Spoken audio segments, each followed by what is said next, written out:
Welcome to Penrose Learning, where we make understanding easy. In this video, I will explain how to log into TradingView on your laptop. First, open your preferred web browser like Chrome or Firefox. Then, navigate to the official TradingView website by typing TradingView.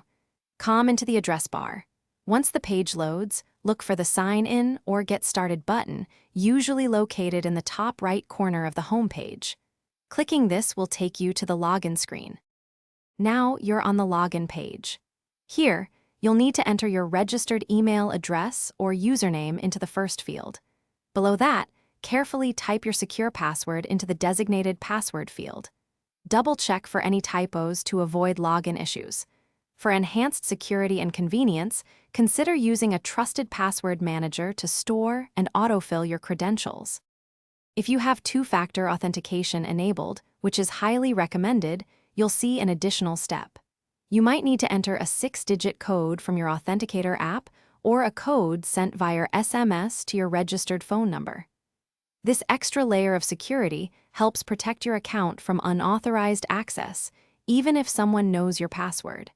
Complete this step to proceed. Finally, after entering all your details and any two-factor authentication codes, click the Log In or Submit button. If everything is correct, you will be successfully redirected to your personalized TradingView dashboard. From here, you can start exploring various markets, analyzing charts, and utilizing all the powerful tools TradingView offers. Happy trading and charting! Thanks for watching. If this was helpful, leave a like and consider subscribing. See you next time.